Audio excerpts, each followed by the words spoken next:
friends, Heidi here from Rain Country. God is good all the time, and I'm back with another 5 ways to save, and today it's about laundry. So most specifically how to save money on your laundry, but also how to save on laundry. Now let me explain what I mean, because that is in my very first point that I want to cover.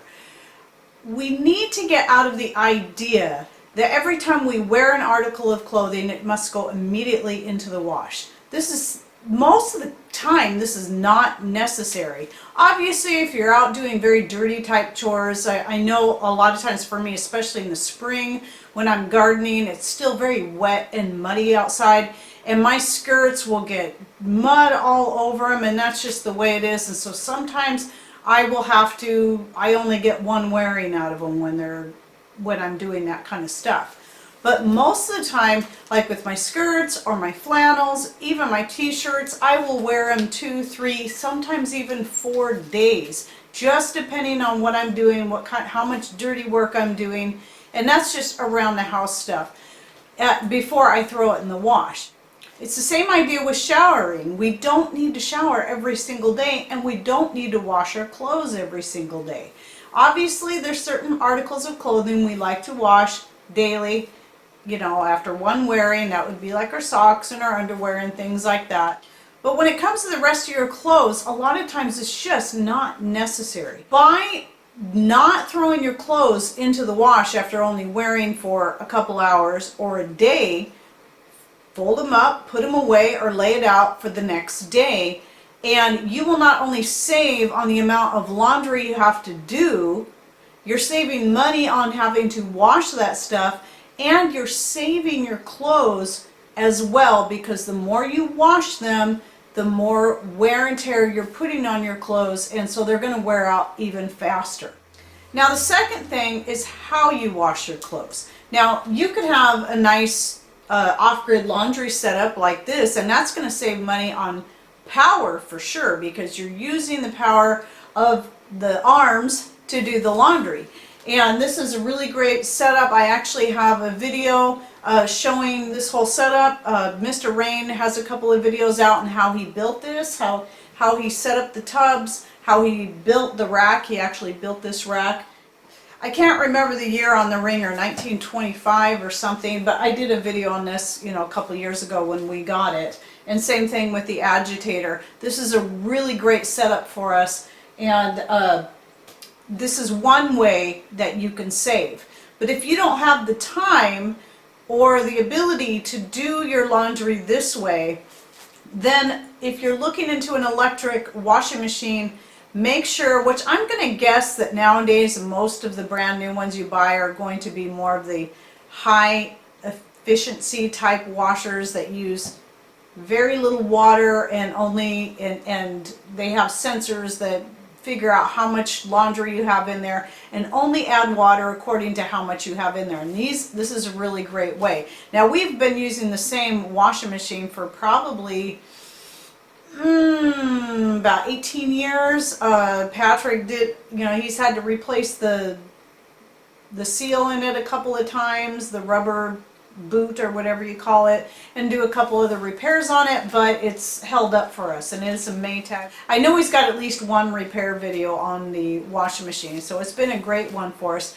But ours also runs on solar power almost all year round. So I don't really use my off-grid laundry setup that much, mostly because of time. I actually enjoy doing the clothes this way, but time is an issue for me now. When I first had this, I was using it a lot, but then when I got a lot of skirt orders coming in, I had to revert back to using my electric washing machine. But thankfully, I'm still saving money on power because I'm able to run it on the solar power most of the time.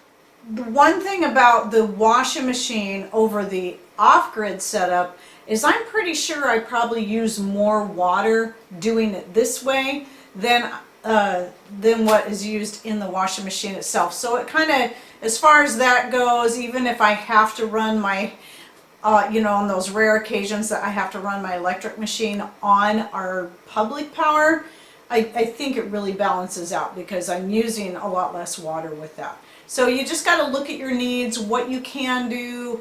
Not everybody's able physically to do their laundry by hand this way, or has this kind of setup, or even the room for this kind of setup. So if you haven't seen the video on, I do a tour of my laundry room, how I have the electric side and the off-grid side, and I'll go ahead and link to that right up here so you can check it out and get a little tour and see how and maybe it will give you an idea if you're considering on setting up your own off-grid laundry setup.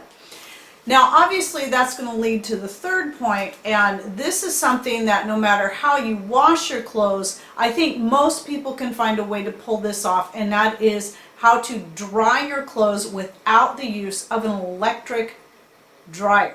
Even though I live in rain country where we get 120 to 160 inches of rain annually, I dry my clothes year-round on a clothesline.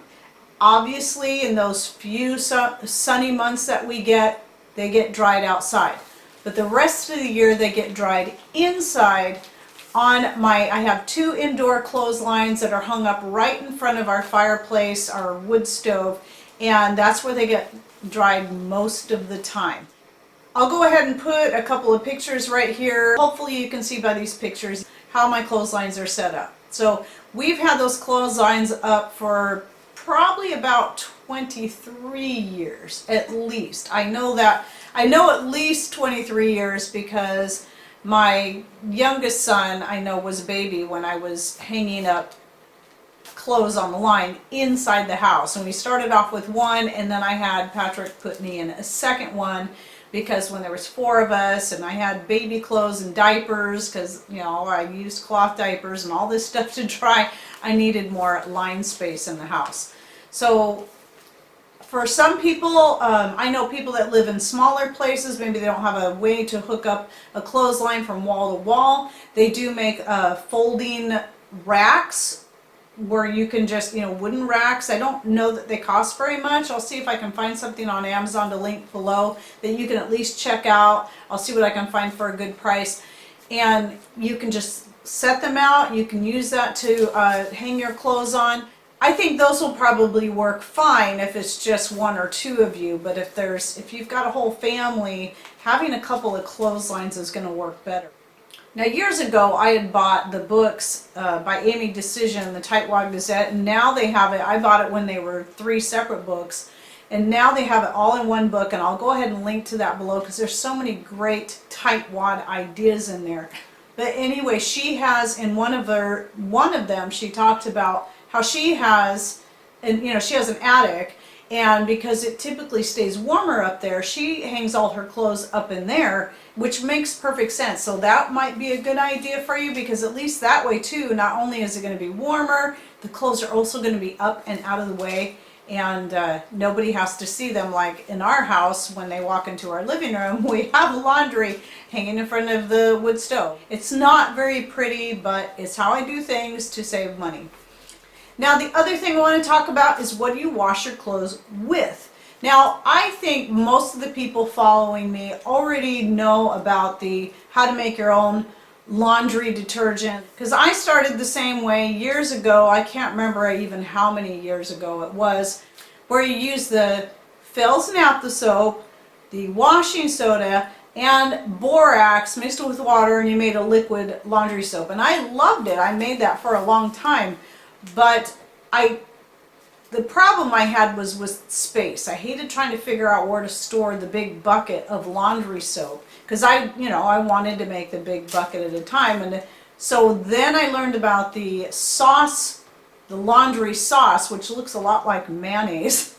And I used that and I liked it better. But then down the road, once I learned how to make my own soap, I started using my own soap, so I was saving even more money that way. But also I cut out the borax, and here's why. Borax is very harsh on your clothes, especially when you're considering anything that has elastic in it. So if you have anything with elastic waist, typically your underthings, your socks, anything that has any bit of elastic in it, the borax will break it down, and pretty soon the clothes are just about worthless. So To me, that's not really a good money saver doing that. So I found just using the washing soda and my own homemade bar soap and switching to a powder method worked really good for me. And I have a video on this that I did quite a while back, and I'll go ahead and link to that right up here. But this is my own laundry soap made with simply washing soda and my own bar soap. That's it. Now, another thing I've started doing that I'm really happy with is simply taking my own homemade vinegar. This is the lavender lemon.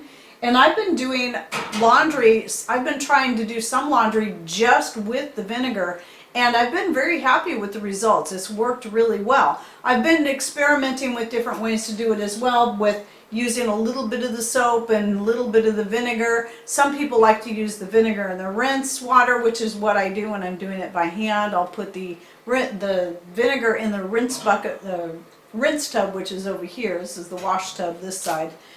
And that's just a way to help get all the rest of the soap out, just to get it a little bit cleaner, and it just totally kills any odors in the clothes. So vinegar is a really great way, and yes, you can wash your clothes just with the vinegar alone. So if you're making your own homemade vinegar, and if you're new to my channel, I have quite a few vinegar making videos. I'll go ahead and link to my last one right up here, and that would be the calendula vinegar. The floral vinegars, the cedar, the juniper, those are the ones I enjoy best for cleaning with.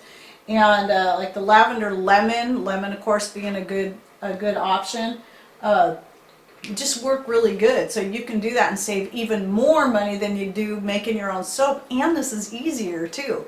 So just but I'm still experimenting to see if, kind of comparing side by side, does the vinegar clean better than this? Do they clean better together? Does this do better by itself? To me, I haven't seen a difference one way or the other. Now there's going to be places when you're doing your laundry, you know, where you have those really tough stains or those greasy stains where you're still going to need a little bit of soap, where you can take your own homemade bar of soap and just rub it into the grease stains and let it sit for a little bit and then throw it in your wash. That's one way to do it. And then obviously if you're washing by hand, having a washboard is going to be handy for those kind of things, which I also have one of those.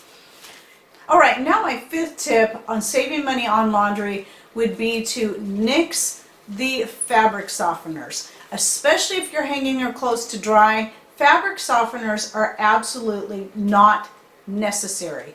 And they're really not good for you either, because they usually have a ton of chemicals and garbage in them. That includes your dryer sheets. So if you're not in a situation where you can hang your clothes to dry, at least get rid of your dryer sheets, your fabric softeners, and switch to the dryer balls that are made from wool. If some of you saw when we hit the one small little homesteading fair that was somewhat local to us, I did buy some that were handmade, and they're great. I just love them. They're the best ones. But the first ones I bought, I did find on Amazon. I'll go ahead and link to those below, but the ones I got handmade are better yet. And so if you can find those where they're 100% wool, they're not like a tennis ball with wool over them, those are really the best.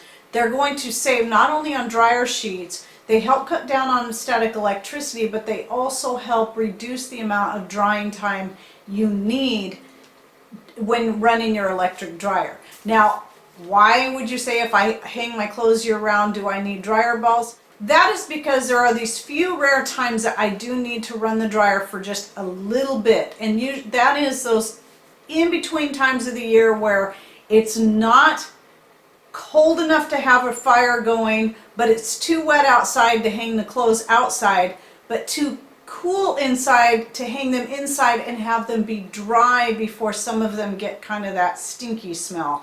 You know, because they will, I have certain clothes that will sour if they don't dry quick enough. Most of them is not an issue, but there's just those few things, like usually it's sweatshirts and things like that that will sour if you don't get them dry quick enough. So what I'll do on days like that is I'll throw them into the dryer with the wool dryer balls and run it for about 10 minutes. That's just to kind of get a start on it, get the clothes heated up, and then I will hang them on the clothesline, and that at least I'm still not having to run the dryer the full length, and that kind of gives the clothes a head start so they can dry, you know, get fully dry without going sour on me. So that is just my 5 tips on laundry, and I am hoping that there'll be plenty of people that will come in and share their 5 tips, whether they do the same things I do or maybe there's something they do differently. So if you're looking at ways to save money, don't forget to go ahead and check out the rest of our videos. I'll link to the playlist right up here. This is video number 3 in the series. There will be more to come. I have quite a few lined up to go. So don't forget to check out the comments down below and be watching for future videos coming down the road. I hope you enjoyed this video and that you learned something new. Thanks for watching. Take care and God bless.